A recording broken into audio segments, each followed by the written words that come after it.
Hello again.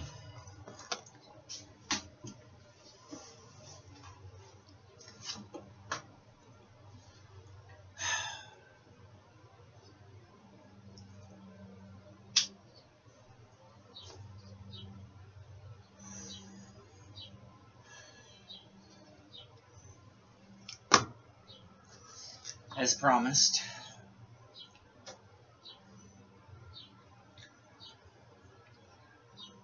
let's call this my teenage years. Realizing that these start at roughly around the age of 16.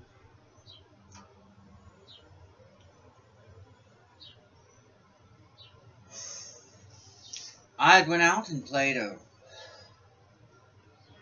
What the hell had I been doing that day? I just came home from school in January. It was a Friday. And my stepsister had brought a friend home to stay the night.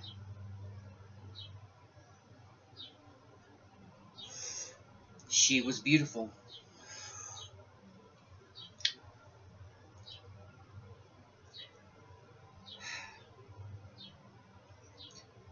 The first thing that struck me was her eyes.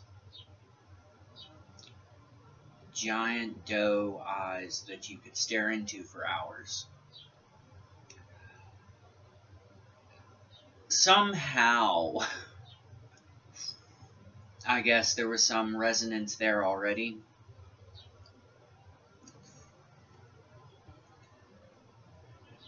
The first words out of my mouth are, "You going to be here later?" And when she nodded, I was very pleased. You see, I had a Dungeons and Dragons game to get to, and I couldn't just cancel on the guys, though I guess I could have. Like I said, these are my teenage years. And don't judge me for the fact that they go into my 20s. Well, at least not till after I'm finished. She was beautiful. The entire night while I was gaming, I could not get her out of my head.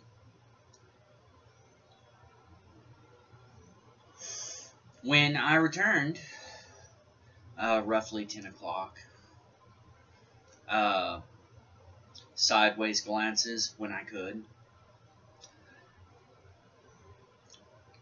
It was at 3 o'clock in the morning, give or take, that I heard someone get up.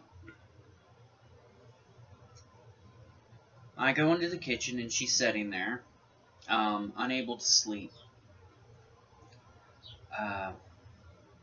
So I sat down and we started talking. And that's how it began, talking.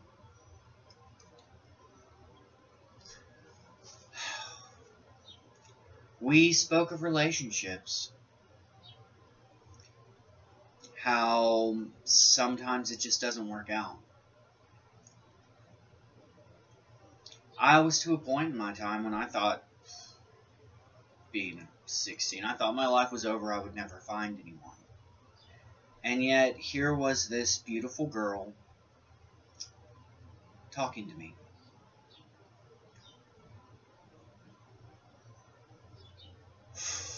We talked for hours. Eventually, she came to my room and laid down on the couch that I had in there while I laid down on my waterbed. And we talked ourselves to sleep. I was 16, she was 19.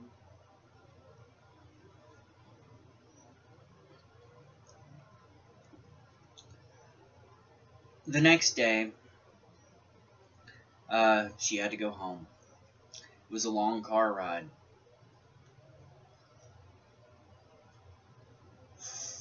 She had her hand like that, and I took it. Riding in silence, holding her hand until we got to her house. And she showed us around her house. And as we were about to get in my stepsister's car and go, I looked at her and said, I'm going to regret it if I don't try this. And I kissed her quickly on the lips, jumped in the car, and we took off.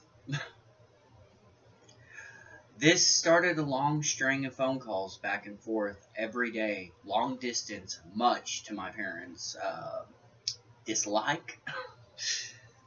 Because in those days, long distance calls still cost money. We spoke for 2 weeks. Every day, it seemed like. Neither one of us really willing to take that step and say the words. Even though I think we both felt it.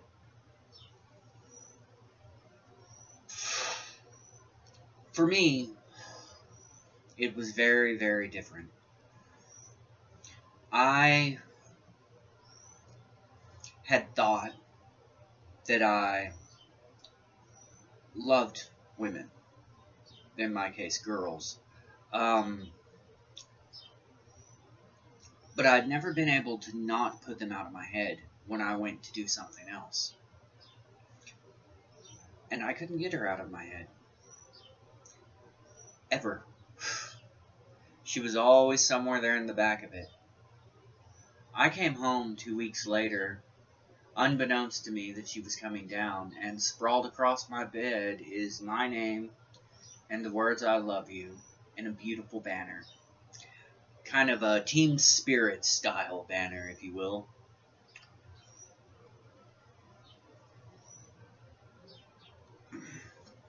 It was the single most romantic thing anyone had ever done for me, my entire life, pretty much.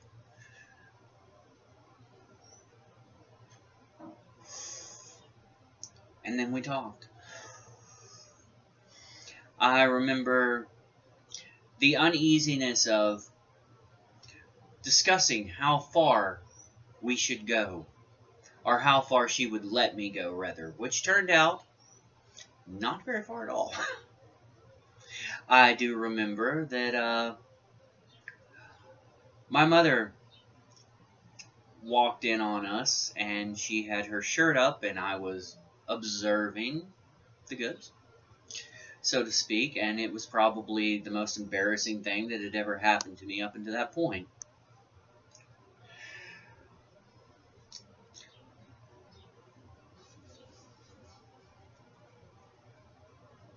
We got to talk to each other on the phone. She came down every once in a while.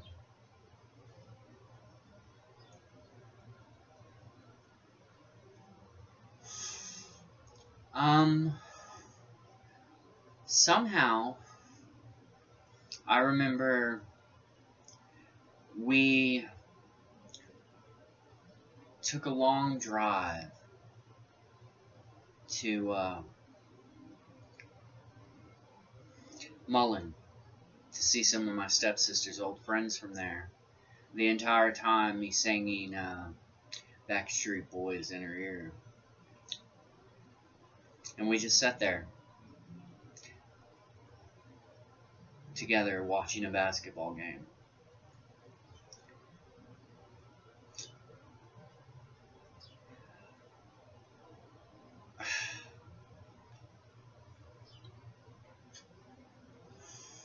She started pretty much staying at the house all the time. Staying in my room, us laying there together.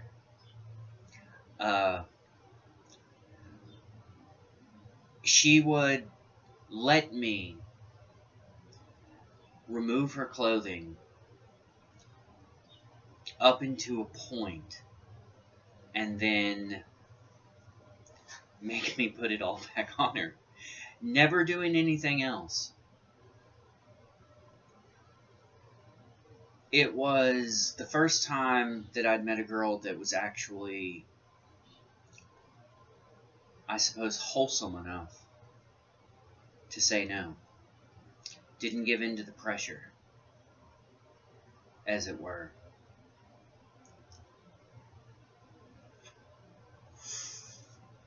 Months of this went on. We went to prom together. Her prom, not mine. I didn't get one.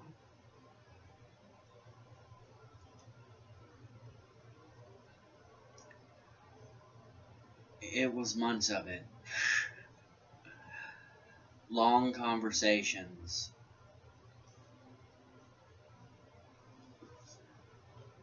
I got off probation and smoked pot that day, and she was so furious with me.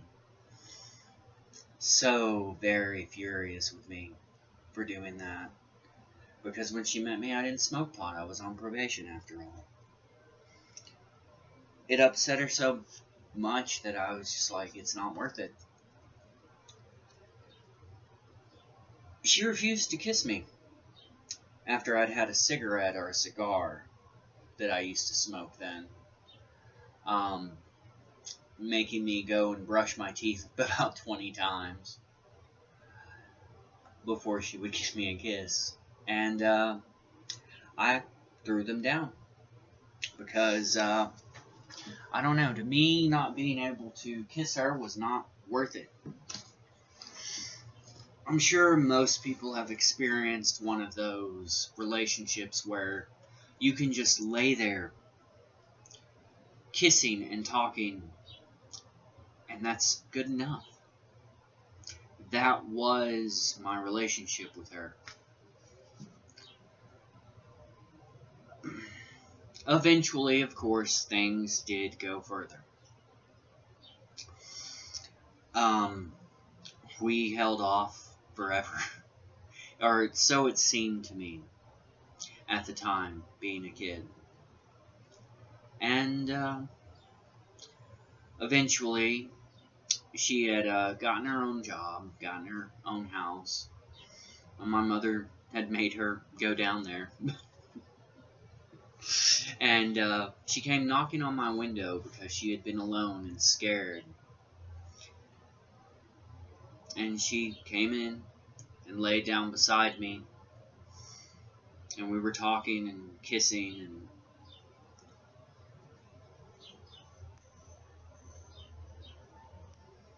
well,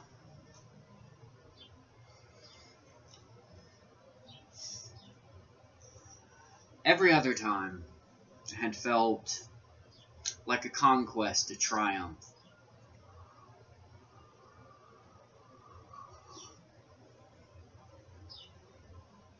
With her, it felt like a natural progression of the relationship to a deeper level.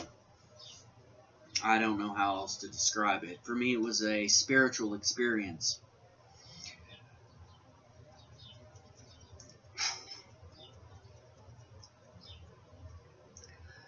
They are some of the fondest memories I have from my teenage years. Eventually, of course, as once a teenager breaks that particular barrier between them, it starts to happen much more regularly, kind of like rabbits will.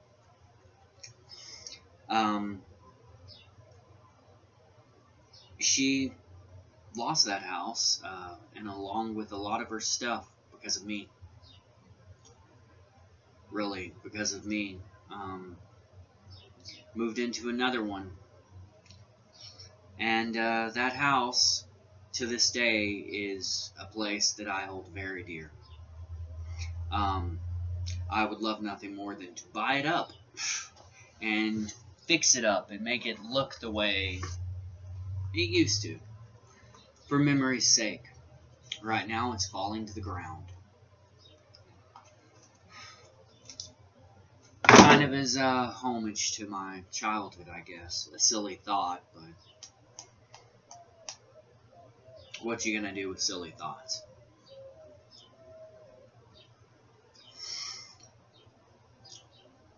things progressed. School started back in the fall.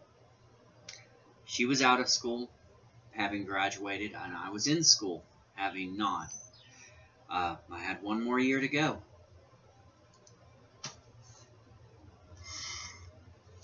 The craziest and most romantic thing that had happened to me up until that point, she somehow found a way to enroll in school, having already graduated, under a false name. I'm sure she broke 3 or 4 laws. At the time, I didn't take it for what I should have. I thought she had lost her fucking mind. I was very rigid in my belief of structure. But she did it.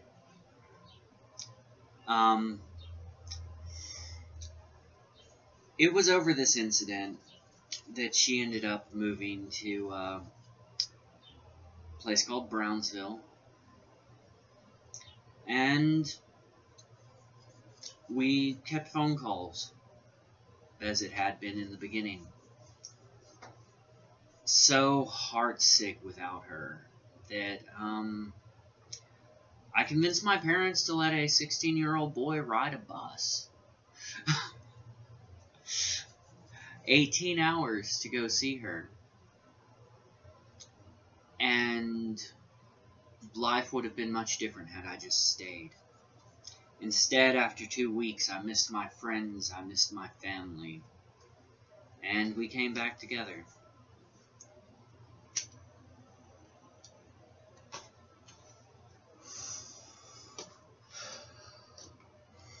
When we came back, my mother would not let her stay with us. At this time, she was pregnant.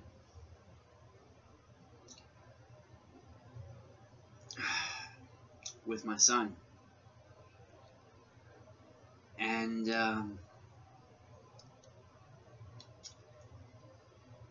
it was cold.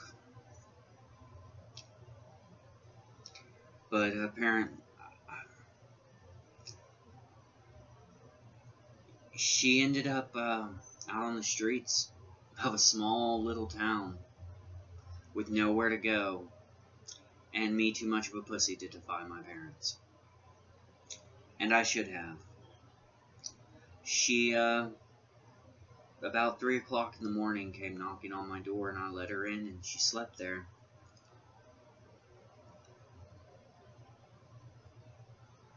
She, was headed back to Brownsville,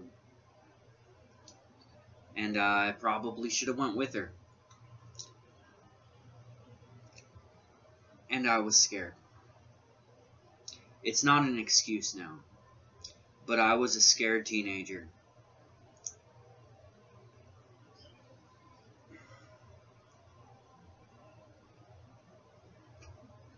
But that isn't how things worked out. We stayed in touch via phone. I remember for Christmas she sent me a massive box of candy and divinity.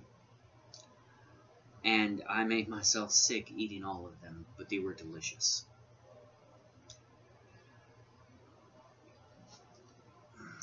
Stayed in touch by phone. As a teenager, I have no excuses for what happened next. I don't even want to blame it on my youth. I will say that I was feeling lonely without her to hold me and all of this. One night, Ginger shows up. I have not seen Bunny in 5 months. And I shouldn't have gotten in the car with her.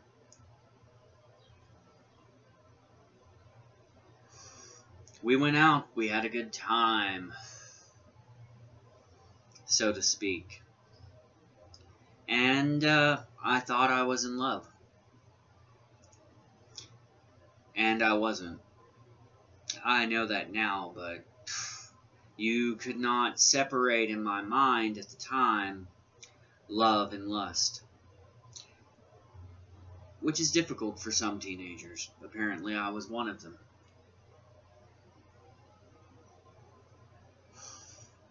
I broke up with her over the phone.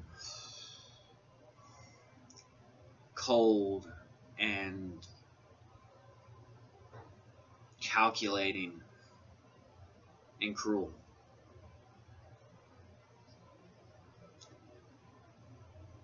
For years, I wouldn't forgive myself for that. It took a long time to forgive myself. But I thought I was in love with Ginger. This didn't prove to be the case, I suppose. When I graduated,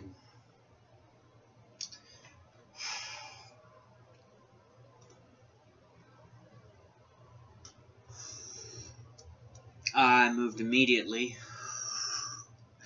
in with Ginger and her parents.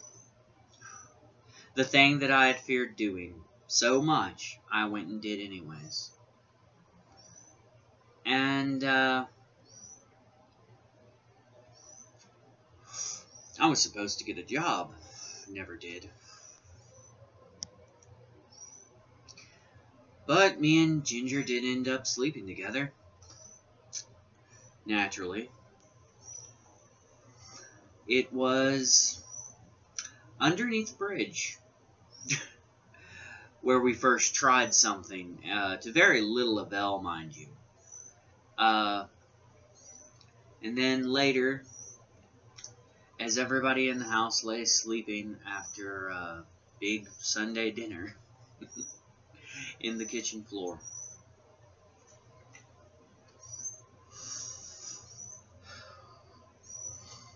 I felt guilty about it because we'd promised her father that I wouldn't.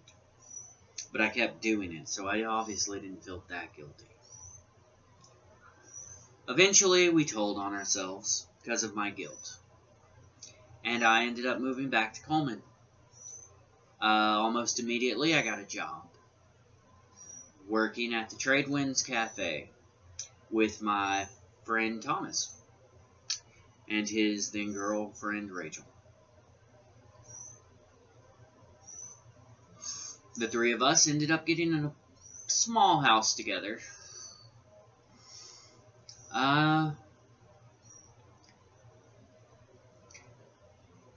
Ginger would come and stay the night. And then Thomas and Rachel decided to move north. I don't know where, I can't remember anymore. So back in with my parents, but that only lasted for a short time after getting a job at General Leather. I was only 17, so the bills went into Ginger's name, and I had a small apartment that she soon moved in with me, having found out that she was pregnant.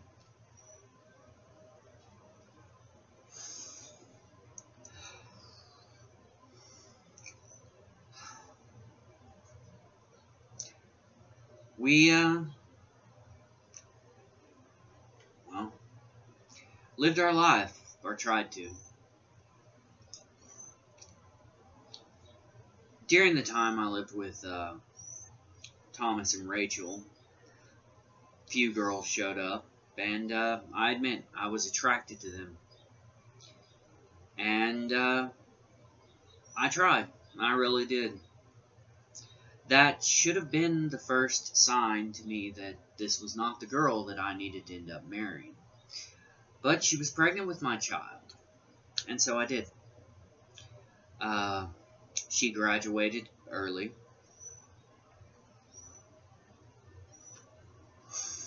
In December. And we stayed at the house. We lived there at that house.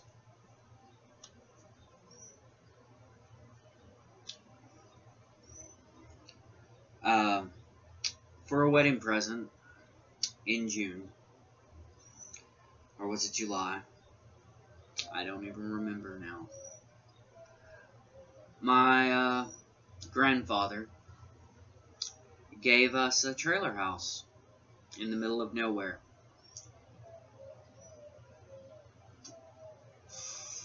The entire time, my thoughts kept returning to Bunny.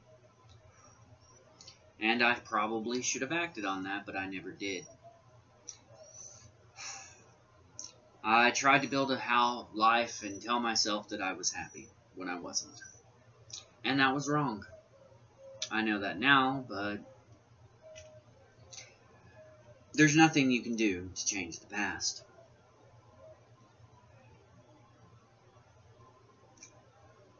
Shortly after we moved out there, my friends started moving in.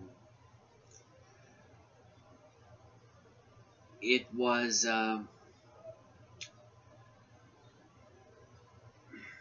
2001 of 9/11.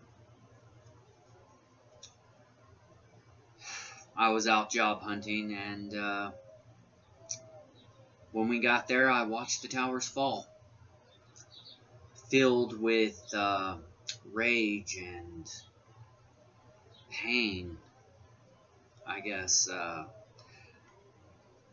disbelief, but I'd never seen anything like it in my time.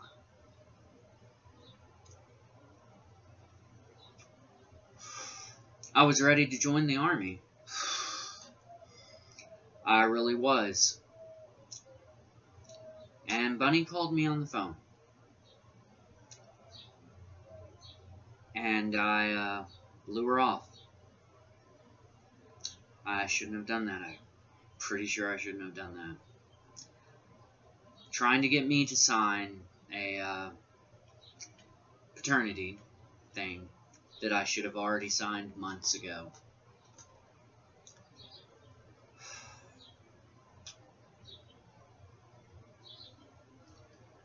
She told me she'd never talk to me after that.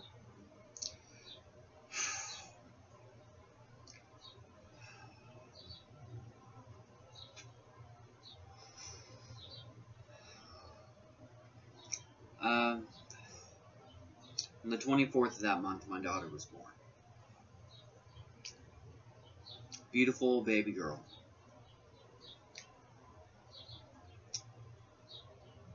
It straightened me out a little bit. I got work. I was paying the bills, and was really too blind to see that I think, looking back on it now, Ginger was falling into postpartum depression. But I didn't know the warning signs. Alcohol started injuring our lives fairly often. I'd come home and the house wasn't clean enough to my standards, having grown up with a neat freak of a mother. I let her depression turn into my depression. But even before that, there was always a sad look in my eyes. And Ginger, she noticed it. She really did. I bought a computer for $400 from Steve. And that kind of became my escape, so to speak. I used it to escape. More friends moved in with me. Her dad eventually moved in with us. It's hot out here, by the way. And things started going downhill. Around Christmas of the same year, her guilt got to her. Seems that she had messed around with one of my friends while she was drunk, and she told me about it. I was furious. a rage overcame me that was cold. A cold rage. I somehow convinced this sweet girl that she should play along with him, and I watched as she broke his heart. At my kind of command, so to speak. It was cruel, and it was extremely childish. And I made it seem like everything would be okay if she did this, knowing full well that it was not going to be okay. Instead, the rage seethed and built and kept magnifying itself. It got to the point where I didn't want to believe that it was me capable of such horrible things. So, I used a character from a book I was writing. And pretended that that was a part of me, that he was in my head, that he was doing these things, and spoke in my mind as him to do these things. This is where things get really fucked up. If you tell yourself a lie long enough, you will believe it. If you believe a lie, it is your truth. So I let a character from my own novel take over. But the entire time I knew I was lying. I knew I was lying to myself.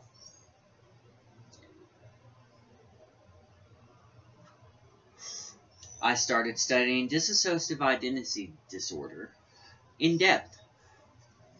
And I'm sure there is an insanity for someone who claims to have an insanity, though I'm not sure what the name is. I studied it in depth and created a persona. However, I then created another persona to deal with a sexual appetite that I was uncomfortable with at the time.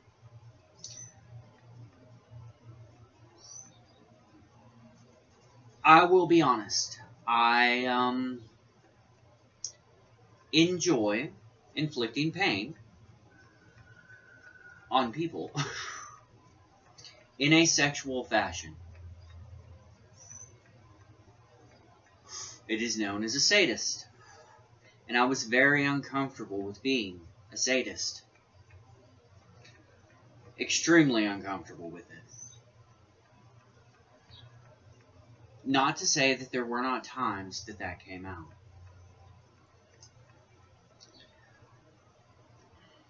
Rage caused bad things to happen between me and Ginger. A divorce was inevitable, as both of us fell deeper into depressions that we could have avoided had we just opened our mouths and talked about them. But we didn't.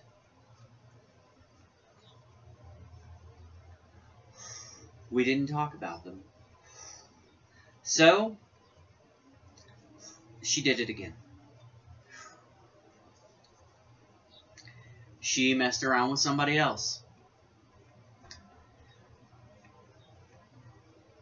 And I decided that if she's going to do it anyways, I'd rather know about it. So we tried something that no couple that are newlyweds should ever try, known as swinging. We were far too young for such things, nowhere near secure enough in our relationship, and it eventually became the end of us. You see, I became a house dad and she started working. She would spend her money, go out, get blackout drunk, and sleep with whoever. I would sit at home and take care of the kids. As my depression worsened, the house got nastier. roaches. Marijuana became my one sole friend. Roll your own cigarettes. The darkest period of my life has a name that I gave it to try to pretend that that wasn't me. And I named him Anthony Dark, after my middle name and how I felt all the time. And I tried to blame that all on a completely made-up persona that I knew was a lie.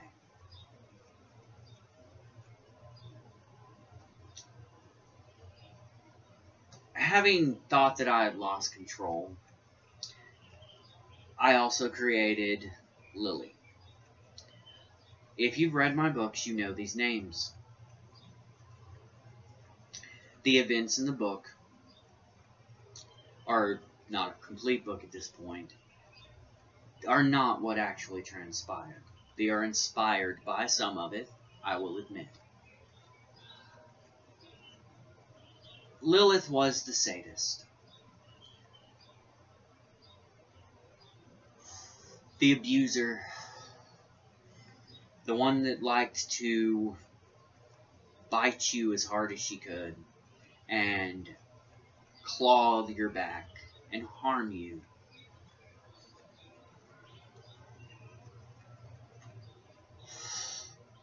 Another creation for another side of myself that I didn't want to accept existed. Just like having darkness inside of me. I was unprepared to accept these parts of myself. And I am not 100% sure that Zoloft, Abilify, and whatever else those bastards put me on at MHMR didn't have some cause and effect to the insanity that I was going through of my own accord.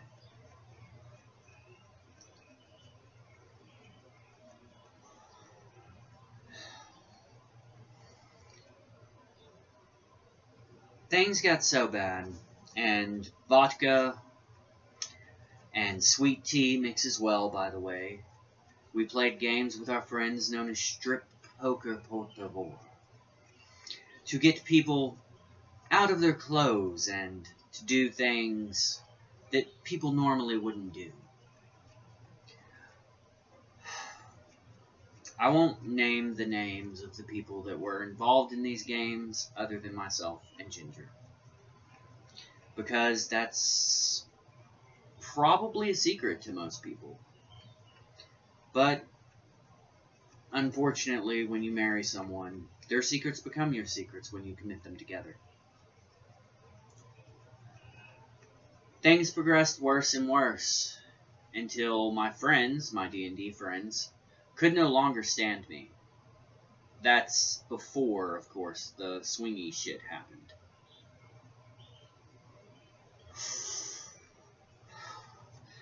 This did not do anything to improve my mood, losing my friends. And more, I just let myself fall into darkness. Threesomes and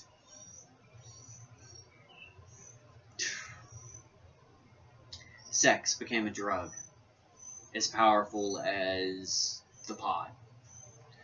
More powerful, actually, than the pot. It became an addiction. At least I could throw weed down.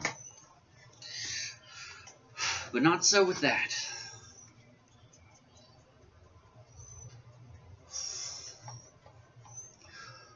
Things finally got so bad at the house that CPS got involved and Ginger moved to a government apartment. My friend Steven moved in with me to try and clean it up.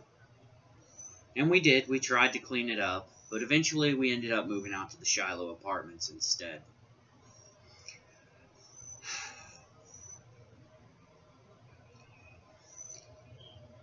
I moved into one, somehow got my life back in order. I got my job back.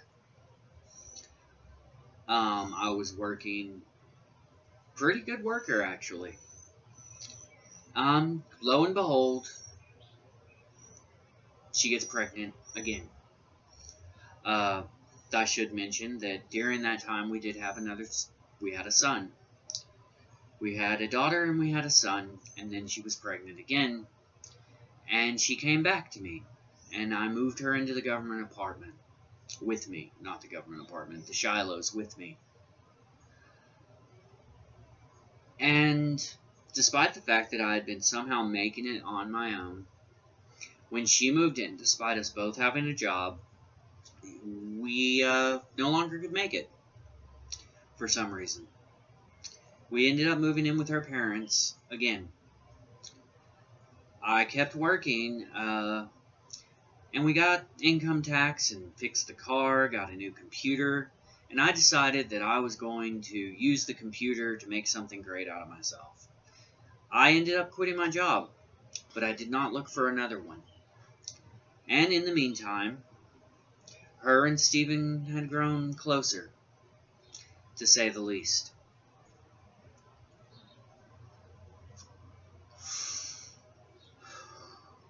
She decided that we were not to be together.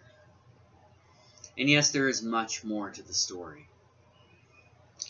But I am going over it in brief, I suppose. We did horrible things to one another. She didn't really think so. She played the victim. I moved out and moved into a little apartment beside my brother's house with my sister, where some really crazy shit went down.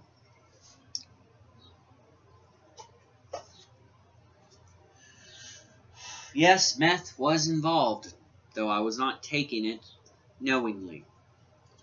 Apparently, it'll mix with Kool-Aid, according to her.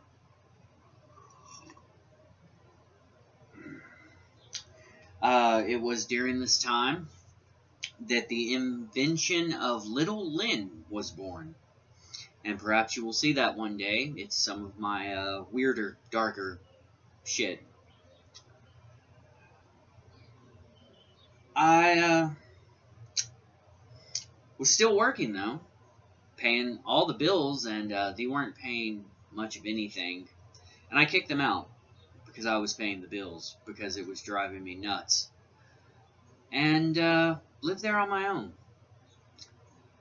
Our daughter was born, and I was not 100% sure that she was mine. I'm going to be honest, and you can call me an asshole for this, I still am not 100% sure she is mine.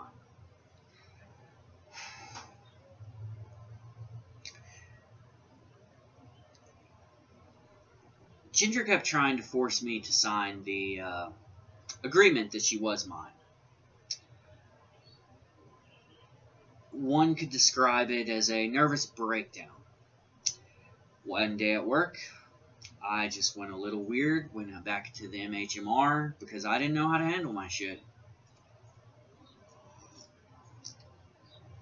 And so off I went for a lovely 3-day vacation, because that's all they would pay for. Back on medication when I returned, there she was, asking me to sign again. I just wanted it done and over with, so I did. The doubt that she was mine always in my head somewhere.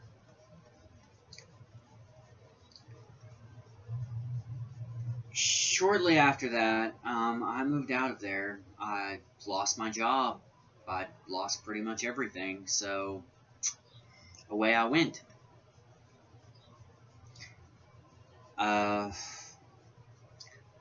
I don't remember where I ended up. I honestly cannot remember. I think I moved back in with my parents again for a little bit until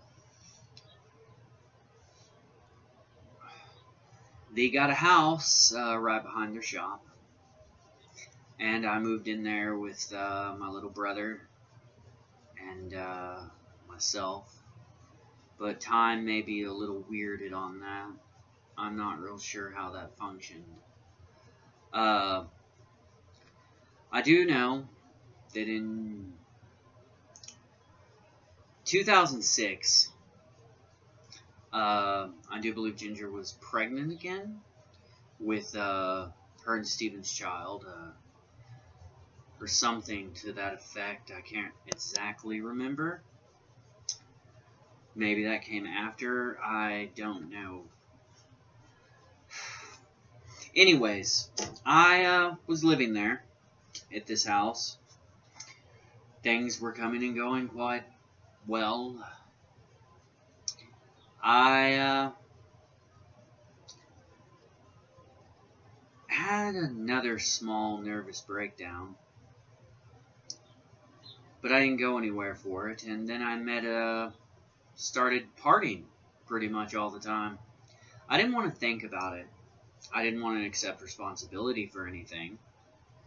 And I didn't want to feel like the bad guy. In the meantime, I continued to mentally turn myself into these other people, creating another one that I called Loki, and eventually one that I called MD Bard. Now, somewhere in my mind, I knew that these were all characters for a book. But I absolutely refused to acknowledge it most of the time.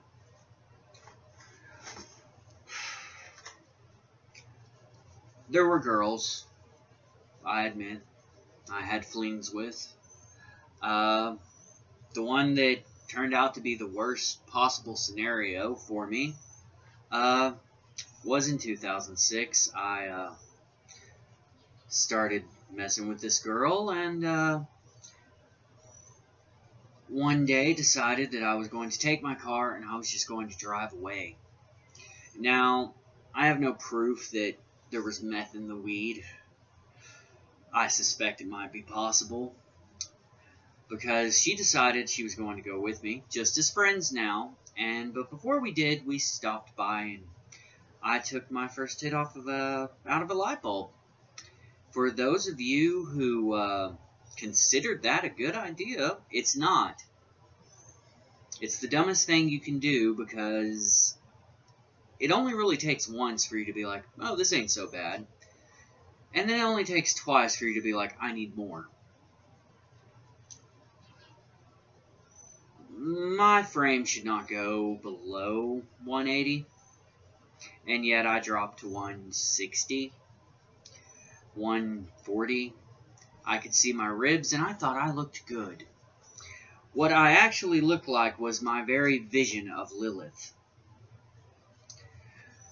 And that was not a good thing. As I continued on this path of self-destruction, we ended up driving towards California. Somewhere in my head, I was thinking that a friend of mine there could help me. That friend never saw me. I never made it.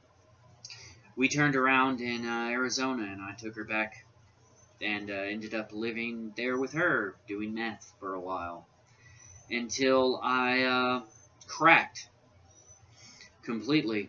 I got in the car with no gas and just drove away from the area, trying to escape it. That journey involved getting to Eden, Texas, where a nice officer put $30 worth of gas in my car because I told him I was going to San Angelo to check myself into a rehab. I did not do that. I ended up driving all the way to Brownsville instead, searching for someone whom I had not seen or spoken to in years, hoping that she could help. It was at that point that I realized I had a problem. Not the meth problem, the bunny problem. That I had held on to that for 5-6 years. almost 7 years at that point, and I had refused to let it go. Having finally come to the underlying cause of the said problem in general,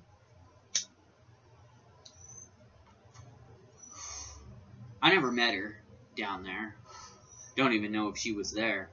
I turned around and by some miracle, made it back to Coleman going 90 miles an hour.